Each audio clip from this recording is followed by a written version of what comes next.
Ya está. Ok. Muy buenas noches a todos ustedes y bienvenido de nuevo a esta clase, este curso, la Biblia, la llegada del Salvador. Algunos de ustedes ya han tomado un curso de estos, de la Biblia, con nosotros, pero si es su primer curso de la Biblia, un poco de explicación. En nuestro programa de Discipulado 1, que es el nivel en donde todos ustedes que terminaron la app entraron, tenemos 13 cursos en total. Y 6 de esos cursos les ayudan a conocer la Biblia y poder compartir historias bíblicas también. Se llaman la Biblia, esos cursos. Hay 3 del Antiguo Testamento. La Biblia en el principio, la Biblia una nación elegida, la Biblia una nación caída. Y luego hay 3 sobre el Nuevo Testamento. Y este es el primer curso sobre el Nuevo Testamento, la llegada del Salvador. Los otros 2 son la obra del Salvador y luego la iglesia temprana, la iglesia cristiana. Ok, entonces aquí vamos a estar estudiando unos eventos que son, bueno, muy apropiados para la estación. Muchos están pensando ya en la Navidad y vamos a estar estudiando, cómo Dios envió el Salvador al mundo. Entonces vamos a empezar con una oración pidiendo la bendición de Dios sobre nuestro estudio de su palabra. Ok, oremos. Amén. Mi fiel Dios y Salvador, ayúdame a creer, confiar siempre en las promesas que tú me has hecho. Ayúdame también a siempre estar dispuesto a someter humildemente mi voluntad a la tuya. Te doy gracias por tu gran amor y porque enviaste a Jesús para que naciera de María para ser mi Salvador. Amén. Ok. Muy bien, entonces vamos a repasar unas de las normas de nuestra clase. Se puede resumir en una sola palabra: respeto. Pedimos en nuestro Salvador Jesús que ustedes muestren respeto en varias formas en estas clases. Primero, llegando preparados, habiendo hecho la tarea, la lectura, mirando el video y contestando la pregunta que ponemos en WhatsApp. También puntuales, si es posible, lleguen antes de la hora o a la hora. También mostramos respeto a los profesores que nos sirven y a los otros compañeros en la clase. Una forma en que mostramos respeto a los otros compañeros en la clase, amigos, es si quieren contestar una pregunta o si quieren aportar dentro de la clase, yo pido que ustedes levanten la mano virtualmente. No estoy refiriendo a haciendo así, porque no puedo ver el video de todos ustedes a la vez. Pero hay una función en el programa de Zoom que les permite levantar la mano virtualmente. Y vamos a practicarlo todos juntos ahora mismo, ¿ok? Pueden encontrar en sus pantallas un botón que dice participantes. Participantes. Deben hacer clic ahí. Y haciendo clic ahí, te da una opción que dice levantar la mano. ¿Pueden hacer eso todos ustedes para practicar? Excelente, estoy mirando muchas manos levantándose virtualmente. Qué bueno. Buenas noches, pastor. Qué pena que llegué tardecito. No hay ningún problema. Muy buenas noches y bienvenido.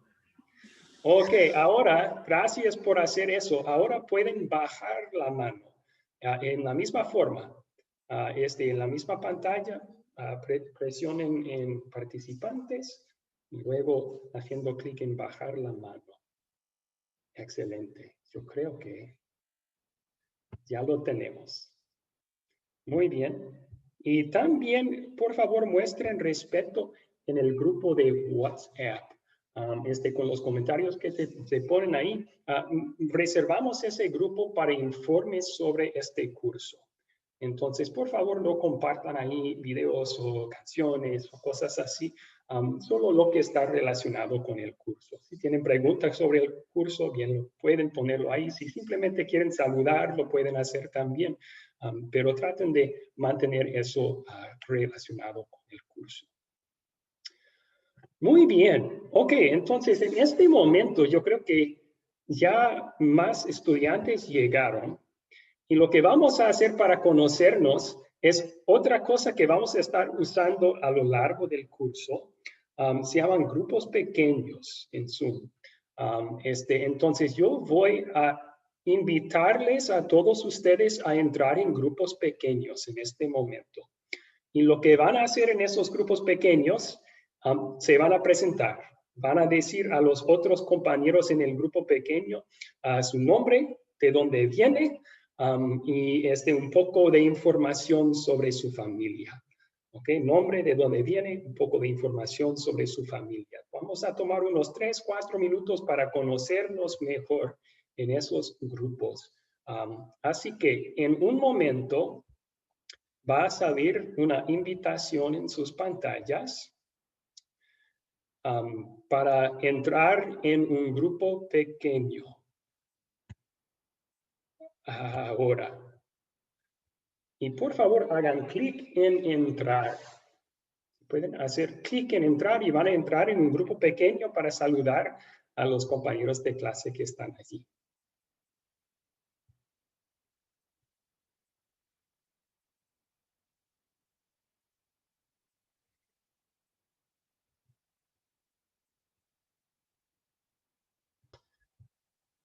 Está.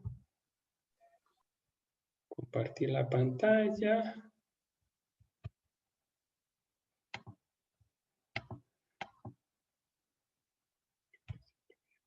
Y ahí está. Ok.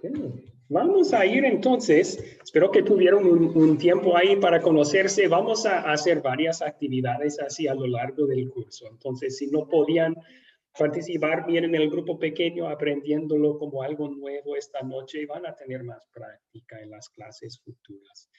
Pero vamos a la pregunta que yo puse en el grupo de WhatsApp para comenzar. Vimos una historia para hoy que un ángel llamado Gabriel, que en hebreo significa poderoso de Dios, un fuerte de Dios. Entonces, es un ángel que aparece con un mensaje para María. Entonces, tocamos ahora el tema. ¿Quiénes son los ángeles de Dios? ¿A qué se dedica? ¿Quiénes son los ángeles de Dios? ¿A qué se dedica? ¿Qué piensan? ¿Puedo intervenir, pastor? Si pueden estar levantando las manos, por favor. Eso me ayuda a saber quién está queriendo participar. Ok, Jaime. Sí, en el futuro, Jaime, por favor, use ese botón de levantar su mano. Pero adelante, Jaime. Muchas gracias. Sí, antes de dar a conocer mi respuesta, quiero suplicarle su comprensión, pastor, ya que a las 7 de la noche voy a retirarme porque tengo la ejecución de un proyecto final de Una Nación Caída a las 7. Entonces puedo estar un rato con ustedes. Ahora sí le doy respuesta a la pregunta, pastor, de quiénes son los ángeles. Pues son ministros de Dios, ya que en Hebreos 1:17 dice, ciertamente, de los ángeles dice el que hace a sus ángeles espíritus y a sus ministros llama de fuego. Son, en cierto modo, siervos de Dios, por así decirlo. Ok, muchas gracias. Sí, son ministros, son siervos de Dios. Buena respuesta. Y gracias por citar ese versículo de Hebreos. Roberto levantó la mano. Sí, profesor. Bueno, los ángeles, desde otro punto de vista, son seres inmateriales que están dedicados a asistir y a servir a Dios como mensajeros, profesor. Ok. Gracias por compartir dos detalles más. Entonces, son seres inmateriales, es decir, no tienen cuerpos como los seres humanos, son espíritus. Y luego la otra cosa es que son mensajeros. De hecho, la palabra ángel significa mensajero. Muy bien. Ahora vamos a Santos. Santos levantó la mano. Sí, profesor, justamente eso que habíamos visto en el video, pues son servidores de Dios y al mismo tiempo como servidores cumplen la función de ser mensajeros, porque eso llevaron un gran mensaje a esta mujer María, la madre de Jesús. ¿Sí? Ok, muy bien. Muchísimas gracias por compartir. Buena respuesta. Bueno, y ahora Desi levantó la mano. Adelante. Así es, hermano Abraham. Quería acotar ahí por decir, aparte de que los ángeles son enviados de Dios para anunciar buenas nuevas, para traer noticias, también dice la palabra que son para que ayuden, estén al servicio de los hijos de Dios, acá en la tierra, como seres espirituales. Ok. Y también vemos a los ángeles que alaban, ¿no? Porque cuando se le acercaron a los pastores, cuando nació Jesús, dice la Biblia de que los ángeles cantaban alabanzas para Dios. Ok, Eso quería acotar Pastor Abraham. muy bien. Varias escenas en la Biblia, Isaías capítulo 6 y en Apocalipsis, vemos ángeles cantando las alabanzas de Dios en el cielo.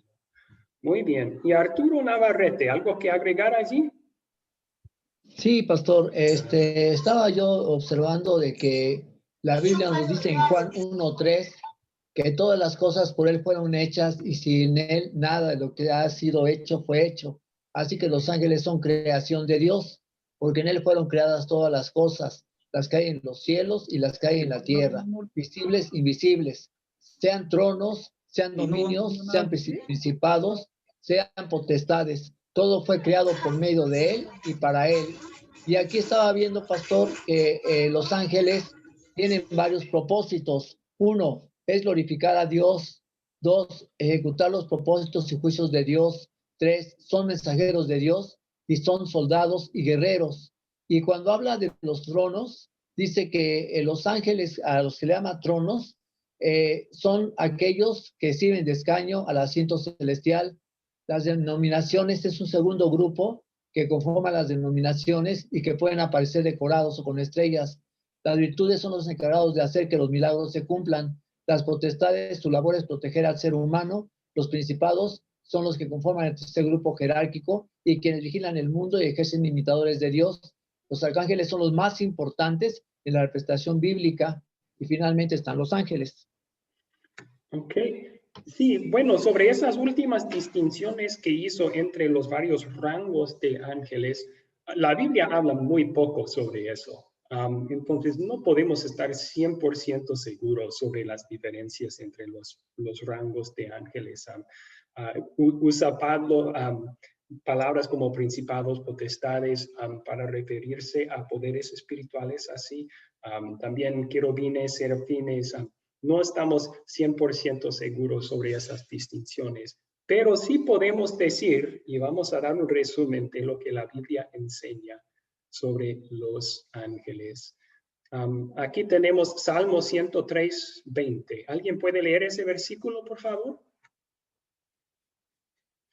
¿Yo lo leo, pastor? Sí, adelante. Sí. Dice, son siervos, Salmo 103:20. Bendigan al Señor ustedes, ángeles poderosos que cumplen sus órdenes y obedecen su voz.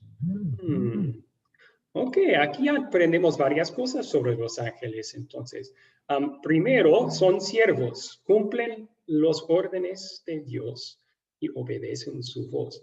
Son siervos y son siervos santos, obedecen a Dios. Entonces, también aprendemos que son poderosos. Tienen poder otorgado por Dios que nosotros los seres humanos no tenemos. Bueno, ahora, un versículo bíblico más. ¿Alguien puede leer Hebreos 1:13 al 14? Sí, yo, profesor. Adelante. Dios jamás le dijo a ninguno de los ángeles, siéntate a mi derecha hasta que ponga a tus enemigos por estrado de tus pies. ¿Y acaso no son todos ellos espíritus ministradores enviados para servir a quienes serán los herederos de la salvación? Excelente, muchísimas gracias. Entonces aquí aprendemos unas cosas más sobre los ángeles. Primero son espíritus. Aunque pueden aparecer en forma humana, y en la Biblia tenemos ejemplos de eso, como dos ángeles con el Señor aparecieron en forma de ser humano con Abraham en Génesis 18. También pueden tomar la forma de un ser volando con alas, como vemos en Isaías capítulo 6, pero en sí son espíritus, no tienen forma material, son espíritus. También aquí aprendemos que los ángeles no deben distraernos de Jesús. Jesús es el más importante. El punto de Hebreos 1 es que Jesús es mucho superior a los ángeles, porque Él es el Dios de los ángeles. Entonces, no se deben de adorar a los ángeles, ni tampoco orar a ángeles, sino solo a Dios, solo a Jesús. De hecho, Dios es el creador de los ángeles.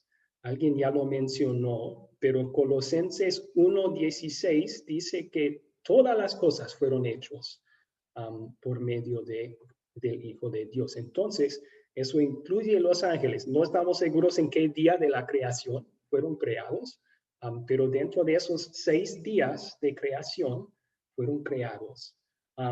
Y aquí nos dice un poco sobre su propósito también.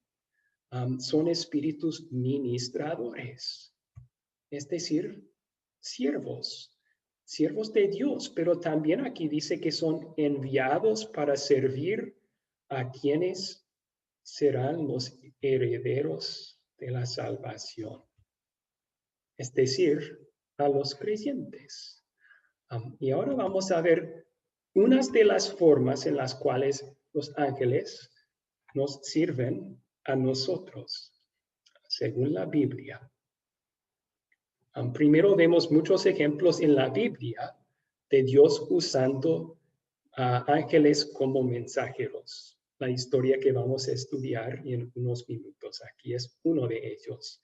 También ángeles anuncian a los pastores el nacimiento de Jesús. Ángeles anuncian la resurrección de Jesús, el día de Pascua. Entonces tenemos ángeles trabajando como mensajeros de Dios. También sirven a los creyentes con protegernos. La Biblia enseña que son vigilantes los ángeles. ¿Alguien puede leer Salmo 91, 11 al 12 en la pantalla? Profesor. Por favor. El Señor mandará sus ángeles a ti para que te cuiden en todos tus caminos. Ellos te llevarán en sus brazos y no tropezarán tus pies con ninguna piedra. Excelente. Entonces, qué gran consuelo es para los hijos de Dios saber que tenemos nosotros, se podría decir, las fuerzas especiales de Dios, protegiéndonos en todos nuestros caminos. Mencionamos antes que son espíritus poderosos, según la Biblia, perfectos, siempre obedecen la voz de Dios ahora. Eso significa que podemos tomar gran consuelo, que ellos obedecen este mandato de Dios también. Y en todos nuestros caminos nos están cuidando y protegiendo. Bien, también hay otras formas en las cuales vemos ángeles sirviendo en la Biblia. Tenemos, por ejemplo, un ángel viniendo para fortalecer a Jesús después de su tentación en el desierto. Ángeles vienen y ministran a Jesús. También en el huerto de Getsemaní, después de orar, un ángel viene a fortalecerle. Un ángel ayuda a proveer por Elías en el Antiguo Testamento también, pero estos son los principales. Ok. Y también a veces en la Biblia Dios usa ángeles para disciplinar a su pueblo, para servirles en esa forma también. Vemos una historia con el rey David cuando un ángel mandado por Dios ejecutó a 70,000 personas en una plaga para disciplinar a Israel en ese entonces. Un ángel ejecutó a 185,000 soldados asirios en Segundo de Reyes 19. Entonces, a veces sirven la voluntad de Dios con hacer eso también. Y en el último día, la Biblia dice que van a jugar un papel también. En nuestro último día tenemos una historia en Lucas capítulo 16 que parece indicar que ángeles van a recoger nuestro alma y llevarlo al cielo. Eso es lo que Jesús dice que hicieron para Lázaro en esa historia que contó sobre el rico y Lázaro. Y en el último día del mundo, también Jesús, en Mateo 25, dice que los ángeles van a juntar a todos delante del juez en el día de juicio. Ok. Hasta allí entonces, ¿cuáles preguntas tienen sobre este tema?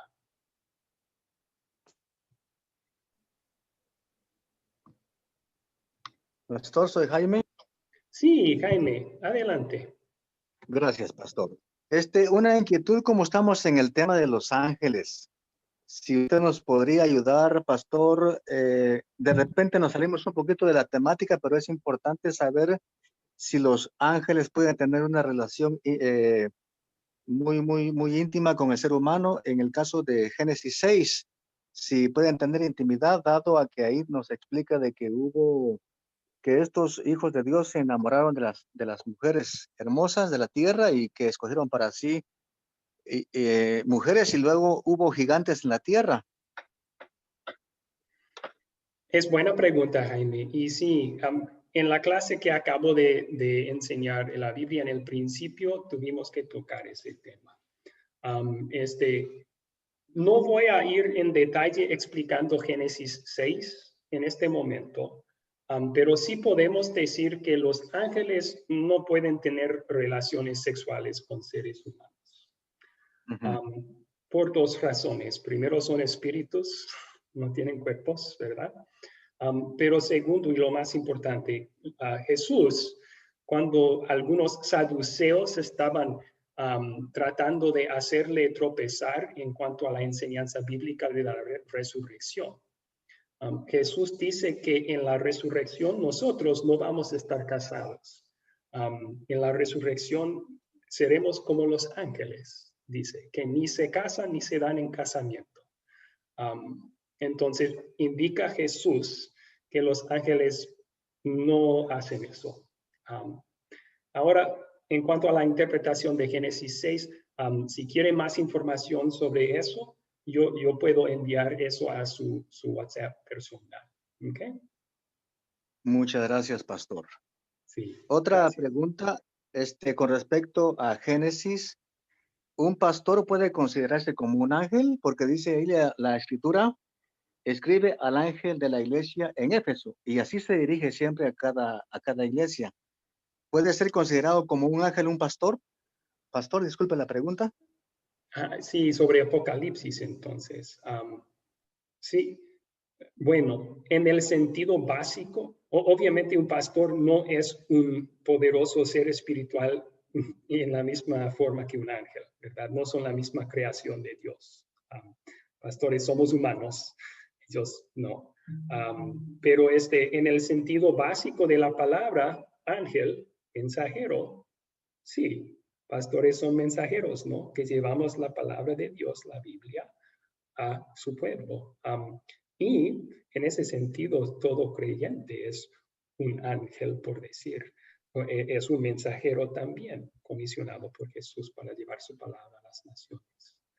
Pero no somos, o sea, los ángeles de que hablamos aquí son seres espirituales de otra clase que los seres humanos. Ok, muy amable, pastor, gracias. Sí, no hay de qué. Ok, Emilio levantó su mano. Emilio. Sí, pastor. Buenas noches. Una pregunta mía es, ¿los ángeles tienen libre albedrío? ¿Están obligados a adorar a Dios por su propia voluntad o son forzados a hacerlo? Buena pregunta. Hay que entender bien lo que es el libre albedrío. De verdad, verdadera libertad, según la Biblia, es la capacidad de hacer lo bueno, de obedecer a Dios. Y en ese sentido, sí, los ángeles son perfectamente libres porque siempre obedecen la voluntad de Dios. Pero yo creo que usted menciona eso para ver si como si fueran robot o algo así. No, la Biblia dice que algunos de los ángeles sí se rebelaron contra Dios en el principio, el diablo y los demonios. Y también dice que ahora en el Salmo que leímos, por ejemplo, los ángeles obedecen la voz de Dios. A base de eso, teólogos dicen que fueron confirmados los ángeles que no pecaron, fueron confirmados en su justicia. Es decir, que con practicar la santidad llegaron a un punto de no poder caer ya. Casi semejante a como vamos a hacer nosotros en el cielo. No vamos a poder pecar jamás. Gracias, pastor. Muchas gracias. Usted. Ok, vamos a tomar una pregunta más y luego tenemos que continuar, pero si siguen con preguntas podemos tomarlas después de la clase. Yo me quedo el tiempo que quieran para contestar sus preguntas. Santos levantó su mano. Santos. Sí, profesor. Solo ahí tengo una pregunta acerca de cuando el ángel hace el anuncio a María. Esto me llevaba a mí a pensar, ¿podría haberse tomado otra mujer que no hubiese sido María, quien era la portadora de este privilegio de tener el Hijo de Dios? Porque de ahí se han derivado algunas malas doctrinas que le han atribuido otras cosas a ella. Sí, interesante su pregunta. Y bueno, un poco hipotética la pregunta, ¿verdad? Porque sí. El hecho es que Dios escogió a María y no a otra. Escogió a María. Pero fíjense bien en la palabra que el ángel usa 2 veces, que Dios te ha concedido su gracia. Eso está en capítulo 1, versículo 30. La gracia de Dios es soberana. Entonces, cuando Dios escogió a María, no lo hizo porque María era mejor que los demás. Gracia en sí significa amor no merecido. Entonces, si Dios le dio gracia, significa que le mostró un amor que ella no merecía, en escogerle a ella para darle el privilegio de traer al mundo el Salvador prometido. Así que hay una corta respuesta. Vamos a hablar un poco más sobre María en esta lección. Gracias. Ok, disculpen que no tenemos más tiempo para contestar todas sus preguntas en este momento. Por favor, guárdenlas, apúntenlas. Al final de la clase les voy a dar más tiempo para hacer preguntas. Pero en este momento vamos a usar un método para estudiar esta historia que si han tomado otros cursos de la Biblia con nosotros ya conocen. Pero un método que emplea varias preguntas para ayudarnos primero a entender los datos de la historia y luego aplicar esos datos a nuestros corazones y nuestras vidas. Así que las primeras preguntas se llaman preguntas de considerar. Y la primera de esas es, ¿quiénes son los personajes en esta historia? Ahora hablamos de Lucas 1, 26 al 56. ¿Quiénes son los personajes en esta historia? Y hay una larga lista aquí. Vamos a empezar con Roberto. Levantó su mano. Roberto. Ya, profe, voy a decir unos cuantos para que los demás compañeros puedan participar. María, el ángel y Elizabeth. María, el ángel. ¿Y cómo se llama el ángel, Roberto? El ángel Gabriel. Excelente, muchas gracias. Ok. Emilio, ¿quiere seguir su lista? Sí, pastor. Dios, el Espíritu Santo, Zacarías, también habla de Juan el Bautista. Okay. Muy bien, muchas gracias por agregar a esa lista. Sí, menciona el niño que lleva Elizabeth en su vientre. No lo menciona por nombre, pero es Juan el Bautista. Tiene razón. Muy bien. ¿Alguien quiere seguir? ¿Otros personajes en la historia que no fueron mencionados?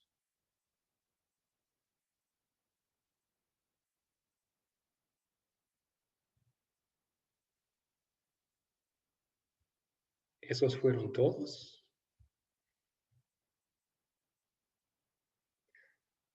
Ok. Yo tenía a Dios, el Hijo venidero, es decir, Jesús. Se le dan varios nombres diferentes aquí. Hijo del Altísimo, gran hombre, el Señor, Hijo de Dios, el Espíritu Santo, el ángel Gabriel fue mencionado, María la Virgen, José, descendiente de David, Elizabeth es mencionado también, el bebé de Elizabeth, Juan el Bautista, y hay otros personajes que son mencionados, pero no aparecen en la historia también, Zacarías, David, etcétera. Ok, la siguiente pregunta entonces, ¿cuáles son los objetos? ¿Cuáles son las cosas en esta historia?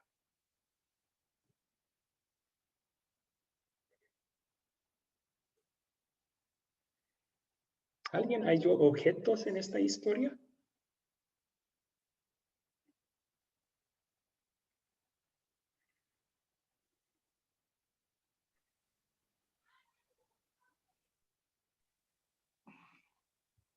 Pues el incienso. ¿Perdón? ¿Puede ser el incienso, pastor? El incienso yo creo que viene antes del versículo 26, ¿verdad? Sí, sí es verdad. Sí es verdad. Perdón. Ok, no hay problema. Katia levantó su mano. Katia. Sí, yo tengo objetos inanimados Está bien. que no son cosas en sí, porque hay objetos inanimados.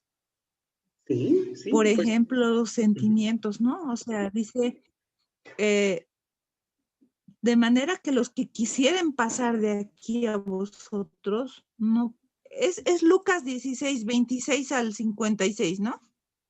Lucas 1, 26 al Exactamente, 56. ¿cuál es la cita que yo tal vez estoy? Ay. Sí, aquí está, perdón. Pastor. Los objetos inanimados también son los sentimientos. Entonces, aquí. Ok. Dice, el ángel fue enviado. Para mí sería uno de los objetos inanimados, enviar. Luego, desposada. Virgen desposada sería otro. Okay. Después, entrando el ángel, dice, en donde ella estaba, es una habitación o una casa, ¿no ve? Ahí sería un objeto también. Y le dice, bendita. Okay. Luego, se turbó por sus palabras. Pensó pensaba que la salutación sería esta. Entonces dice el ángel, no temas, sería el otro. Okay. He hallado gracia delante de Dios. Después concebirás en tu vientre. Muchas gracias. Vamos a darás Vamos a hacer una pausa allí. Algunas de las cosas que mencionó son verbos, ¿no? Enviar. Otros son objetos, adjetivos, desposado o desposada.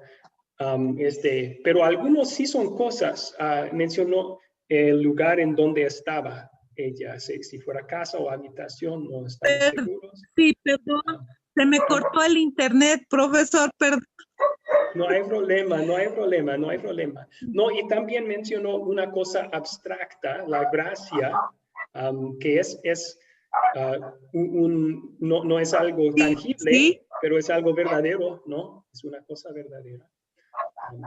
Ok, también mencionó el vientre, el vientre tanto de María como de Elizabeth. El vientre, sí. Mencionado aquí, excelente. Ok.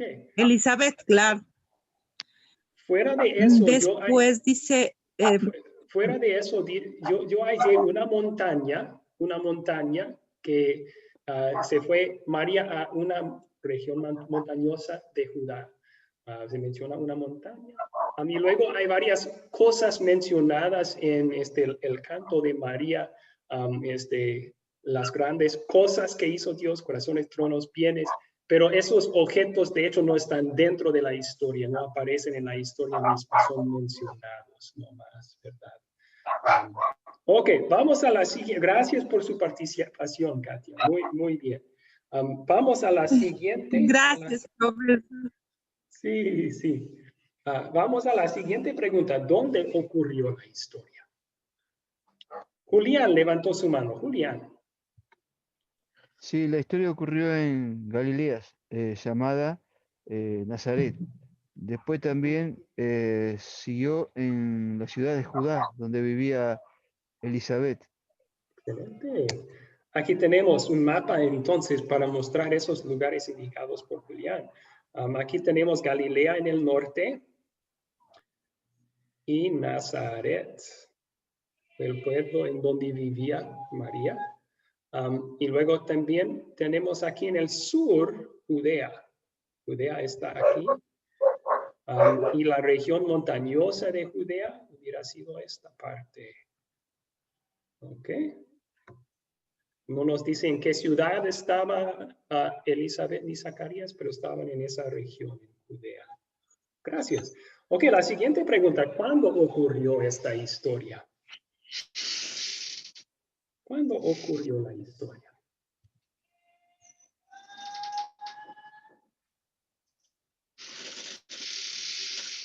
Sí, Roberto. ¿Roberto? Profesor, ¿puede ser en el año 1? Interesante. ¿Por qué dice eso? Porque Jesús nació desde que Jesús nació, o el año 0 podría ser, empezamos a contar nuevamente los años. Esa es una fecha aproximada. Podríamos dar a esta historia la fecha aproximada de 0. Porque nuestro sistema de contar años se basa en el nacimiento, la llegada del Salvador. Por eso antes de Cristo, después de Cristo decimos. Pero la mayoría de los historiadores creen que Jesús no nació en el año 0.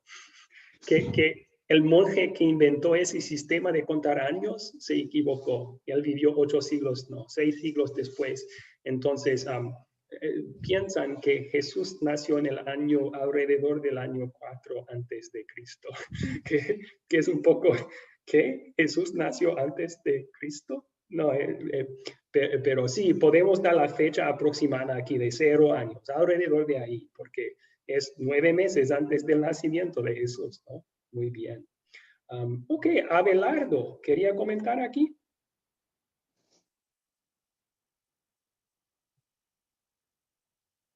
Abelardo.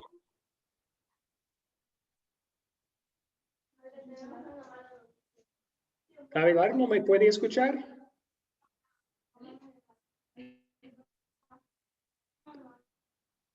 Abelardo, no le puedo escuchar. Perdón. Bueno, José Carrasco levantó la mano. José Carrasco.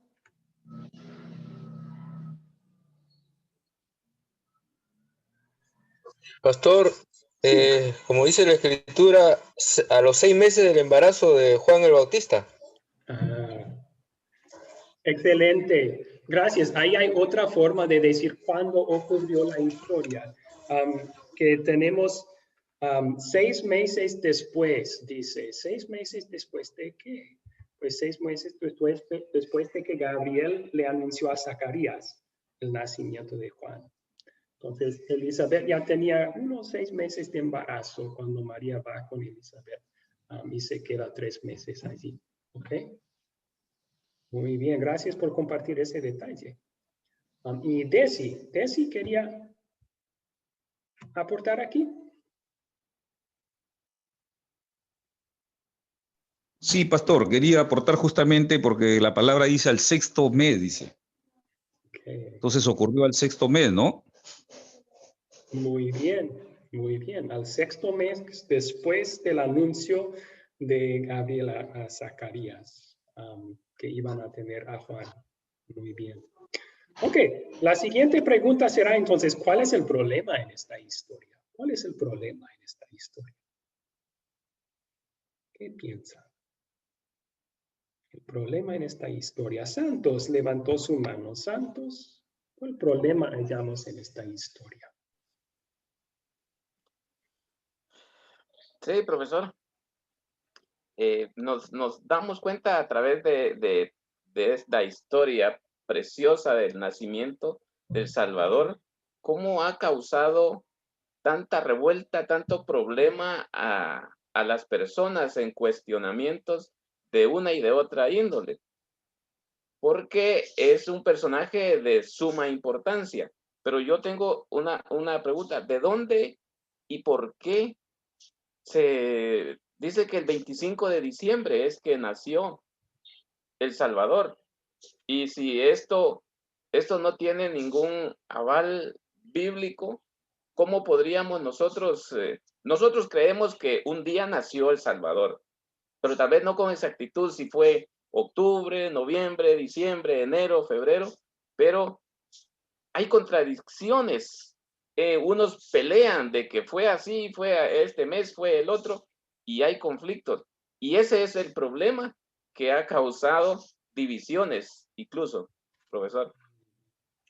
Ok, se podría decir entonces que es un problema causado por esta historia. Sí. Sí, y no podemos decir con seguridad cuál fuera la fecha de su nacimiento. Pero aquí, con esta pregunta, preguntamos, ¿dentro de la historia misma se presenta algún problema? O sea, con María, con el ángel, con Elizabeth, ¿hayan algún problema allí? Vamos con Sidín. Sidín, levantó su mano. Sí, hola hermano. Hola. Bueno, creo que el problema puede venir por el hecho del nacimiento a concepción de una virgen, puede ser la explicación, y el hecho de que sea el Mesías en medio de un nacimiento o de un origen del contexto de Nazaret, en el cual de hecho, como decía, ¿no? ¿Qué puede venir de Nazaret? Pero se preguntaban. Entonces, digamos que era algo que no era precisamente esperado de esa manera. Entonces, creo que el problema era la aceptación de la divinidad del nacimiento del Mesías de esa forma. Oh, ok. Entonces, gracias. Un problema aquí es que María es un virgen y el ángel dice que va a concebir. María nota que ¿cómo puede ser, puesto que soy virgen? Dice ella. Entonces, ella reconoce que ese es un problema aquí en la historia. Y también mencionó usted los humildes orígenes del Mesías, de Dios cuando se encarna en el Hijo de María. Sí se podría mencionar como un problema. Tal vez no tanto en este texto que en otros, cuando Jesús es rechazado por esas orígenes humildes, pero sí, bien. Ok, Norma levantó su mano. Norma. Sí, pastor, en el 48 cuando María dice, pues he aquí, desde ahora me dirán bienaventurada todas las generaciones.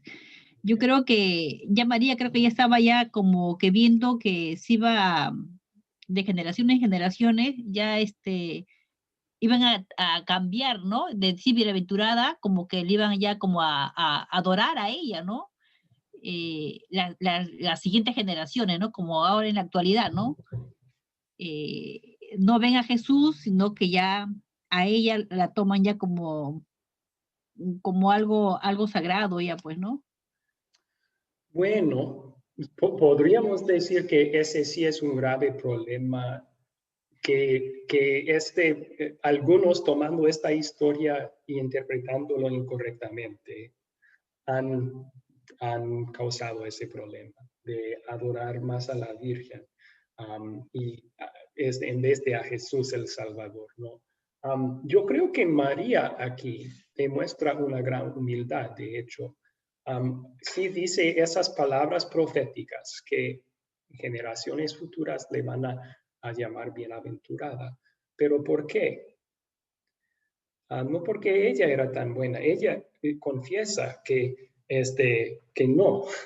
Ella llama a Dios su Salvador. Con decir eso, que Dios mi Salvador, en el versículo 47, está confesando ella que es una pecadora.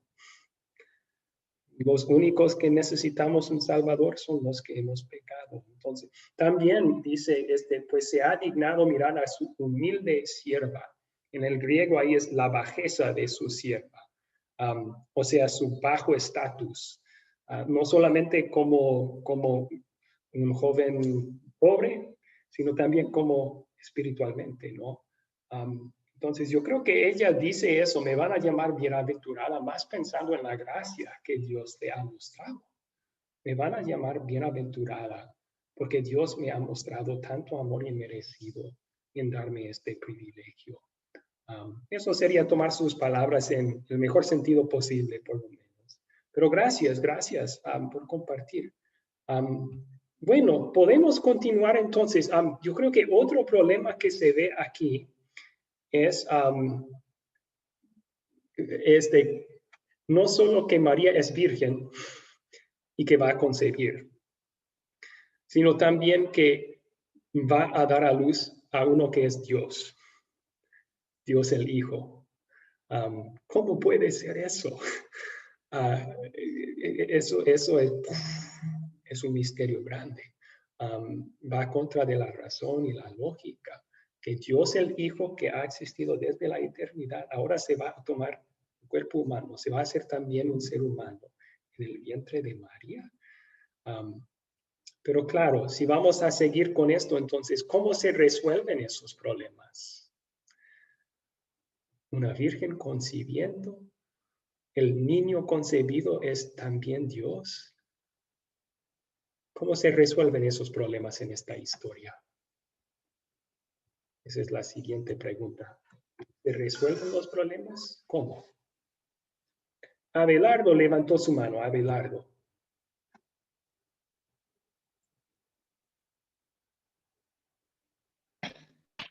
Hey, ¿me escucha, pastor?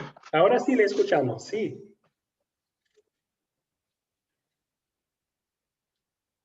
Ok.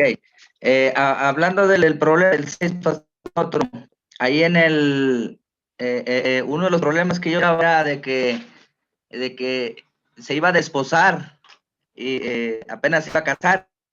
Entonces el problema era que no se casaba y ya iba a estar embarazada. Ese es un problema que lleva de contexto histórico. Muchas gracias por compartir eso, sí, muy astuto. Sí, ella estaba comprometida y ahora va a concebir antes de casarse. Eso va a causar un problema, ¿no? Van a hablar la gente, ¿cómo concibió? Y eso, de hecho, Mateo capítulo 1, que cuenta esta misma historia más de la perspectiva de José, nos dice cómo resolvió Dios eso también. Porque José, al escuchar que estaba embarazada María y sabiendo que él no era el padre, iba a divorciarla en privado. Pero un ángel apareció a José y dijo, no temas, debes tomarla como esposa, lo que está engendrado en ella es del Espíritu Santo. Y José cree y acepta. Entonces, se resuelve ese problema allí también. Pero gracias por destacarlo, ¿sí? Hubiera sido problema para joven María. ¿Qué van a decir la gente? Muy bien, Santos, ¿cómo se resuelven los otros problemas en esta historia? Sí, profesor. En realidad, cuando se ve María, digamos, vestida de esa gracia del Espíritu Santo, tuvo temor porque ella iba a ser mal vista por el pueblo, ¿verdad? Pero el Espíritu Santo, el ángel le dice que esto iba a ser obra, que el Espíritu Santo la iba a cubrir con su sombra y que esto no iba a afectarle, porque era obra del Espíritu Santo. Y lo que a mí me impacta, me impresiona bastante con estos dos personajes es su fe, cómo creyeron a ese anuncio, porque según el video que vimos, dice, ¿cómo podían creer a un anuncio de algo, a alguien sencillo y no de alguien importante, ¿verdad? La diferencia entre cuando a mí me traen una noticia es porque es algo importante. Y yo cómo podía, así como ellos entraron como en duda, pero su fe fue fortalecida cuando se les dice, esto es obra del Espíritu Santo, y ahí se resuelve. Ok, entonces, sí, y el milagro de la concepción se resuelve ahí también, ¿no? Sí, Porque también. nada hay imposible con Dios, dice Eso. Gabriel en Sí. esta historia. Entonces, ahí está la solución. ¿Cómo puede una virgen concebir? ¿Cómo puede ser el Hijo de Dios, su Hijo? Nada imposible para Dios. Hallamos la solución en la omnipotencia de nuestro Dios y en la obra del Espíritu Santo en el corazón de María, dándole fe en las promesas increíbles de Dios, ¿verdad? Para que crea. Muy bien, gracias. Ok, a la siguiente sección entonces. Esas 7 preguntas eran para ayudarnos a entender los datos. Ahora vamos a hablar un poco de aplicando eso a nuestras vidas. La primera pregunta yo la voy a contestar esta noche para ahorrar tiempo. Pero ¿de qué se trata la historia? Buscamos aquí dar un resumen muy corto de la historia. El punto principal. Entonces, podríamos decir para esta historia, Gabriel aparece con las noticias del nacimiento de Jesús a María. Ella cree las noticias. Gabriel anuncia que María va a ser la madre del Salvador y ella cree la noticia. Podríamos dar ese resumen. Muy bien. Ahora, ¿qué pecado me enseña a confesar esta historia? Ahora estamos mirando la historia como si fuera un espejo, que esto fue escrito para nuestro entendimiento también. ¿Cómo vemos algún pecado que nosotros cometemos aquí en los eventos de la historia? ¿Qué piensan? Sidín, por favor. No sé si entiendo bien, pero creo que puede ser la incredulidad. Ok, ¿de dónde ve usted eso en la historia? O sea, puede ser un problema para nosotros de la incredulidad cuando Dios nos habla y no le creemos. Pues en el momento, por ejemplo, cuando le habló a María o incluso antes cuando le habló a Zacarías, pero claro, ya sea fuera de la historia, ¿no? Pero en este caso sería con María. Ok, sí, vemos nuestra incredulidad en la fe de María, se podría decir aquí. Ella tuvo una pregunta, ¿cómo puede ser, puesto que soy virgen? Pero luego, con la respuesta que dio Gabriel, ella dijo, ok, que se haga Dios conmigo según su palabra. No siempre creemos tan fácilmente las promesas de Dios para nosotros. A veces no creemos que Dios es capaz de hacer lo imposible. Así que tenemos que confesar ese pecado. Tiene razón. Muchas gracias. Sí, Katia, ¿qué pecado nos enseña a confesar? Yo creo que también había temor en toda la historia, porque María, aunque dijo, sí, hágase conmigo todo eso, pero estaba dentro de ella como mujer, yo me pongo en su lugar, el temor de todo lo que iba primero, porque yo iba a embarazar, no estaba comprometida con otra persona. O sea, no era, ¿y qué iban a pensar los demás? Iba a crecer mi vientre, pero estaba temiendo, dentro de mí había el temor, y creo que como seres humanos débiles sentimos ese temor todo el tiempo de muchas cosas de las que nos están sucediendo. Okay. Sí, muchas gracias por compartir. Dice que María se turbó al saludo del ángel y puede ser simplemente porque es un ángel santo y poderoso y cuando están en la presencia de seres humanos pecaminosos en la Biblia siempre tienen miedo. Es la reacción que tenemos así. Pero puede ser que también se angustió sobre lo demás del anuncio. Esas otras preguntas que poniéndonos en su lugar vendrían a nuestras mentes y eso nos demuestra un pecado de parte de nosotros. Nos angustiamos, nos preocupamos sobre cosas que Jesús nos ha dicho no se preocupen, pero nosotros seguimos haciéndolo. Es otra manifestación de nuestra falta de confianza en Dios y sus promesas, ¿no? Cuando nos preocupamos y tenemos que confesar ese pecado a base de esta historia. Muchas gracias. Santos, ¿hay otro pecado que usted ve aquí que nos conduce a confesar? Sí, yo pienso que en algún momento como que hubo duda también en cuanto a al principio, ¿verdad? Al inicio de esto, mientras no había sido como que asimilada bien el mensaje, José tuvo duda y fue cuando él quiso dejarla en secreto, porque dudó y diría, bueno, mejor para que nadie se dé cuenta, yo la dejo en secreto y él dudó y eso sería también de confesarlo y reconocer de que todos necesitamos de un Salvador. Sí. Gracias, sí. Ok, a mí tal vez una cosa más aquí, amigos. Esas palabras de María me hacen a mí confesar un pecado. Ella dice, hágase conmigo conforme a tu palabra, conforme a tu voluntad. Piensen lo inesperado que fue esto para María. Seguramente ella tenía sus propios planes para su vida de ahí adelante. Y aquí viene Dios con un anuncio que cambia todo eso por completo. Y ella acepta la voluntad de Dios. Yo no soy tan pronto para aceptar la voluntad de Dios cuando me es algo inesperado. Cuando Dios plantea una sorpresa grande en mi vida y yo tenía mis planes, no me es tan fácil decir, hágase conmigo según tu voluntad, Dios. A veces yo digo, ojalá que fuera mi voluntad que se cumpla aquí.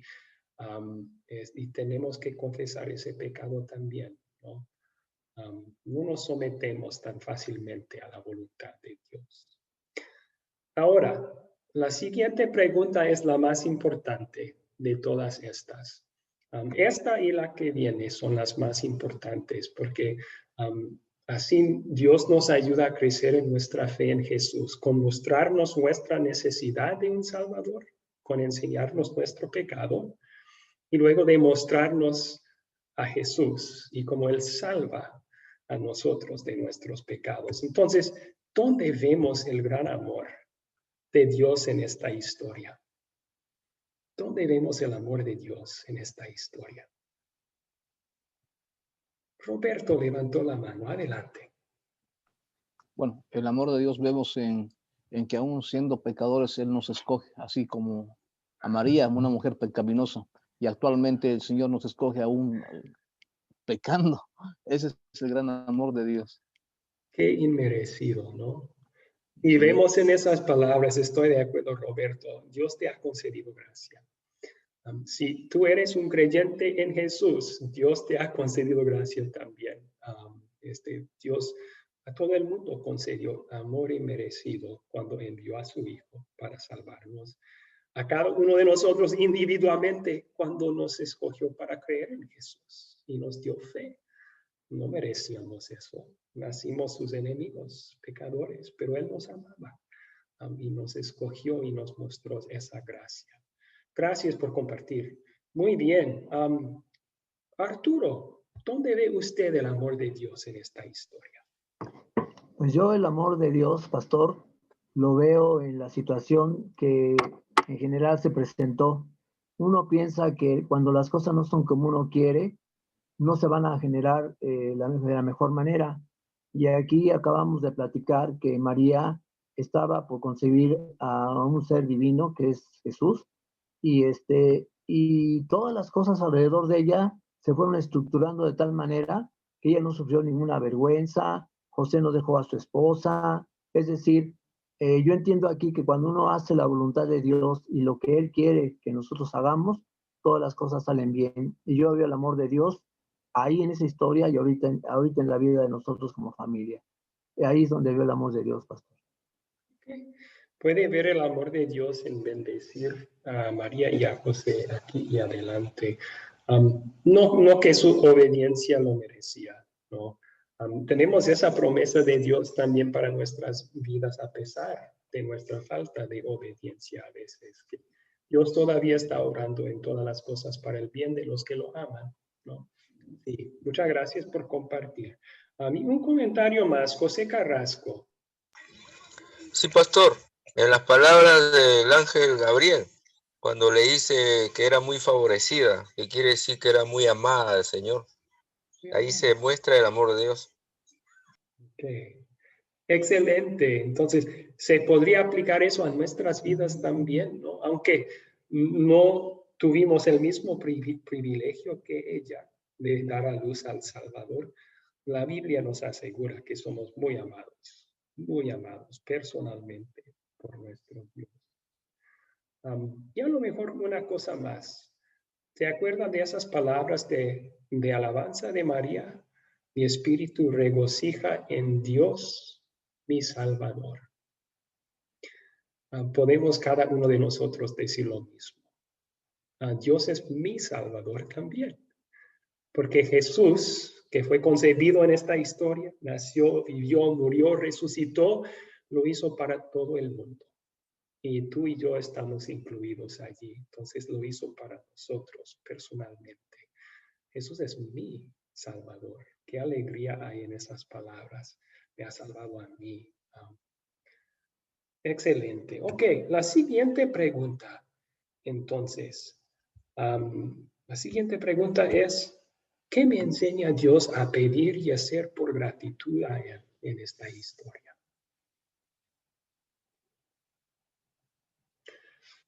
Ahora, movidos por ese amor de Dios que es sin par, el amor de Dios en Cristo que nos ha salvado del pecado y de la muerte, ¿qué podemos hacer para decirle gracias? ¿Qué debemos pedir para decirle gracias? Teresa levantó su mano. Teresa, por favor. Sí, buenas noches, pastor. Buenas noches. En la historia o en nuestra vida, lo que nos enseña Dios es a hacer por gratitud, obedecer, esforzarnos por llevar una vida recta, acorde a sus mandamientos. Y algo que me gustó mucho de la historia son las alabanzas que María dijo a Dios, porque ella se sentía bienaventurada y regocijada porque Él había puesto sus ojos en esa humilde sierva. Entonces, pienso que es la manera en cómo nosotros podemos, por gratitud, pues ser lo más fieles y obedientes que nuestra naturaleza pecaminosa nos permita. Ok. Sí, gracias. Es una buena petición y una buena acción a base de esto. María, movido por el amor de Dios, en darle este privilegio y en salvarle también, alaba a Dios y queremos hacer lo mismo, tanto con nuestras palabras como con nuestra vida de obediencia. Así agradecemos al Cristo que nos salvó. Muy bien. Ok, Desi, ¿qué nos enseña Dios en esta historia para pedir y hacer? Pastor, según las enseñanzas, usted dijo la gracia, ¿no? ¿Qué nos enseña Dios a pedir en esta palabra? Nos enseña a pedir su gracia, realmente. ¿Y qué podemos hacer por gratitud a Él? Alabarlo y ser fiel como lo fue María al momento de recibir esa encomendación tan grande como la que tuvo. Ok. Pienso yo que para mí ese es lo que enseña esto para pedir y de qué manera tenemos que mostrar esa gratitud hacia Dios. De acuerdo. Muy bien. Buena petición y buena acción para agradecer a Dios por su gran amor. Y según eso también, o semejante a eso también, una cosa que se me ocurrió a mí, pedir a base de esta historia sería: Dios, ayúdame a someterme a tu voluntad.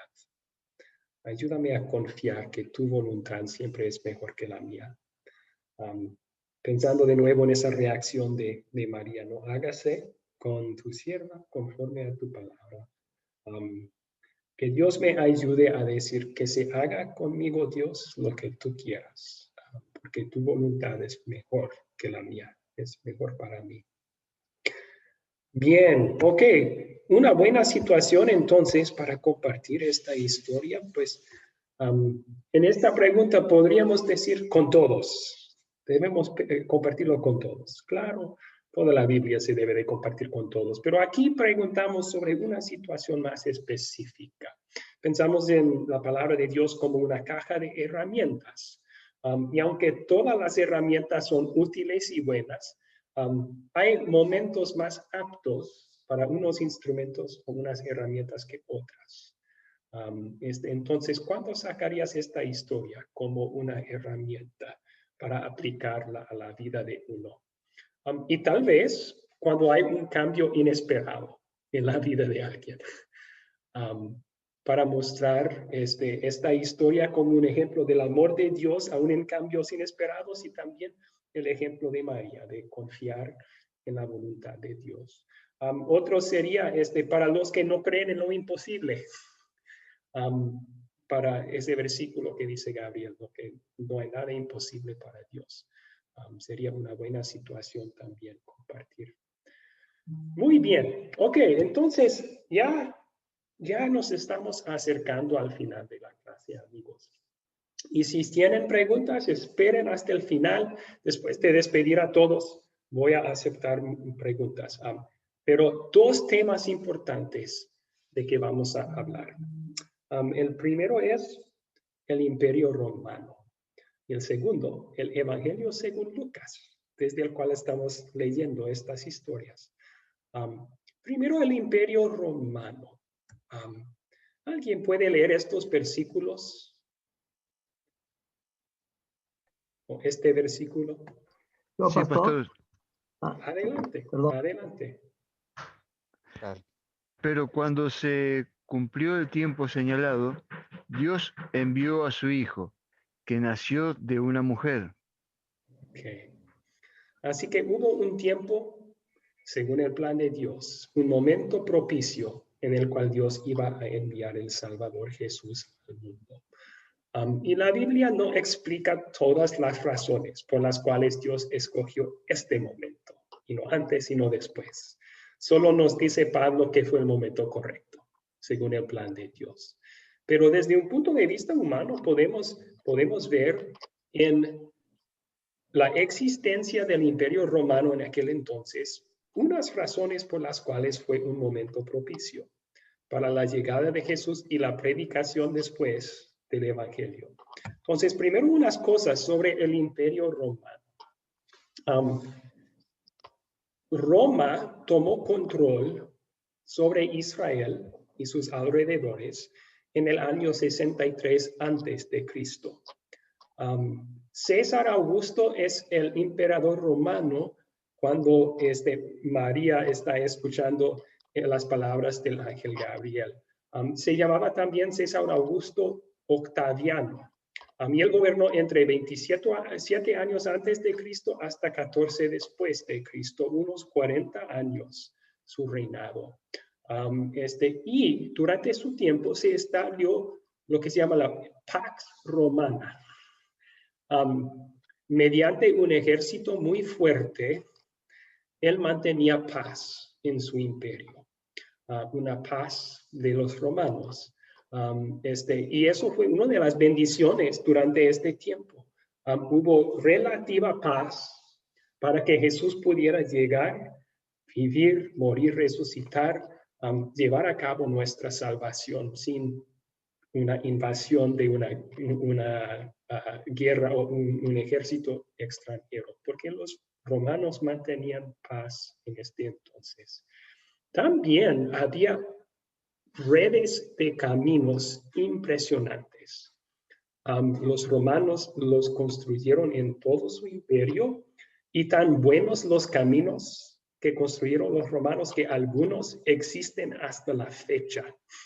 Todavía pueden ir y caminar sobre las piedras que pusieron ellos 2000 años antes. Ese sistema de carreteras ayudó mucho. Ya después, cuando los apóstoles van a predicar a todas las naciones, ¿no? Ahí tienen un sistema de viajar de una ciudad a otra relativamente fácilmente. Y puesto que el gobierno romano estaba en poder con relativa seguridad también. Muy bien, entonces hay unas bendiciones que Dios usó el Imperio Romano para establecer en el mundo y unas razones por las cuales era un momento propicio para Dios enviar el Salvador en este entonces. También tenían ellos un sistema de censo. En la historia que sigue, el nacimiento de Jesús, en esos días César decretó un censo. Dios usó un censo decretado por César Augusto para mover a María y José de Nazaret a Belén, su ciudad del origen de sus antepasados. ¿Por qué? Porque Dios prometió en el Antiguo Testamento que Jesús iba a nacer allí. Ese sistema de censos tenía que ver con los impuestos. En todo su imperio, los romanos cobraban impuestos a los pueblos sobre los cuales gobernaban. Normalmente usaba a alguien del pueblo mismo para cobrar los impuestos. Muy astuto por parte de ellos, o sea, nadie ama al que cobra impuestos. Entonces los romanos dijeron, en vez de hacerlo nosotros, vamos a contratar a alguien de su mismo pueblo para hacerlo. Ellos llegaron a ser entonces los infamosos recaudadores de impuestos. Tenían que pagarles bien los romanos porque nadie quería el trabajo y por eso solamente los avaros lo hacían. Se consideraban traidores del pueblo, aliados con Roma y por dinero. Entonces se consideraban ladrones también. Muy bien. Ok, los judíos odiaban a los romanos y eso va a tener que ver con algunas historias de aquí adelante. Los judíos odiaban a los romanos como opresores extranjeros, pero no podían hacer nada con respecto porque eran demasiado poderosos los romanos. El rey Herodes fue el rey títere que Roma permitió gobernar en Israel. Eso fue otra cosa muy común. Los romanos normalmente, si un pueblo seguía las reglas y mantenía paz, permitía un rey títere del pueblo mismo. Herodes era medio judío, medio edomita, que los romanos dejaron gobernar ahí en Judea. Y más después envían un prefecto, un gobernador, Poncio Pilato también. Ok, hasta allí entonces. El siguiente tema para el final de la clase, ¿quién era Lucas que escribió este evangelio? Lucas, la Biblia nos dice, era un médico. Eso está en Colosenses 4:14. Pablo le llama el médico amado. Fue médico por profesión. Pero también llegó a ser colaborador con Pablo en sus viajes misioneros. Eso lo sabemos porque en Filemón 24, Pablo los llama colaborador. Y en Hechos, que es escrito por Lucas, tanto como su evangelio, en Hechos a veces Lucas en los viajes misioneros de Pablo, él describe: nosotros zarpamos desde nosotros. Lucas se incluye a sí mismo en algunos de los viajes misioneros de Pablo. Entonces, él era un colaborador de Pablo. ¿Y por qué escribió este evangelio? Pues él mismo nos indica el propósito aquí. ¿Alguien puede leer estos versículos?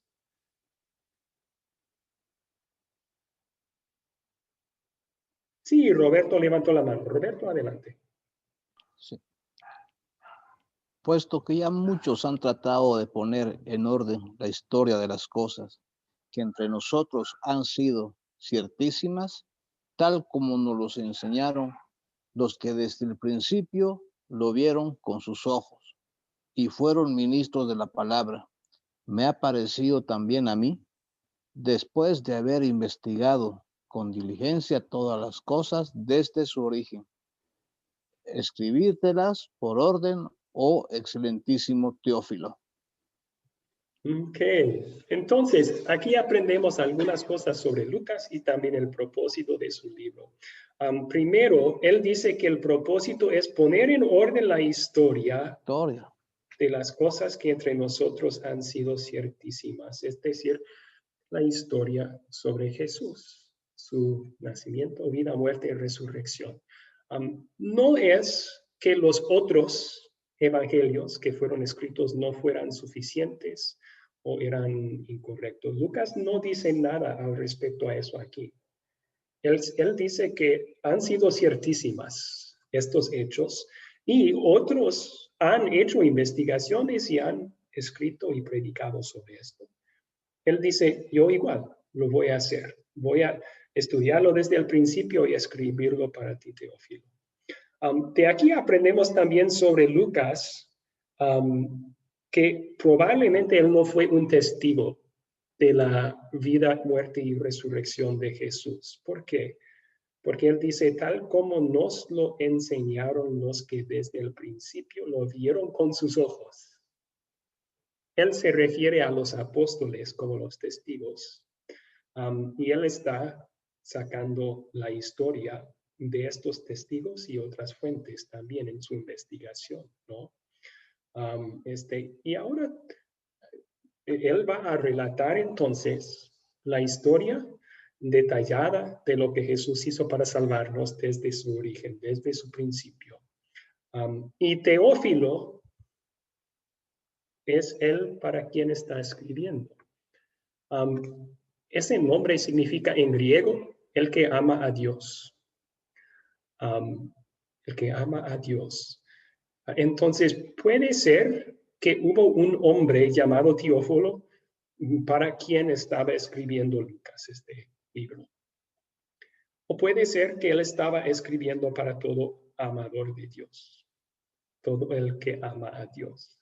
O sea, los creyentes y los que todavía no creen, pero van a creer por la obra del Espíritu Santo. Algunas cosas sobre Lucas entonces, aparte de esto, Lucas también tiene unas historias sobre la juventud de Jesús que no se hallan en otros evangelios. Tiene la historia de su presentación en el templo, tiene la historia también de su visita al templo cuando tiene 12 años. Lucas tiene un énfasis en mujeres, cuenta muchas historias sobre mujeres que llegan a creer en Jesús. Y su enfoque es en gentiles.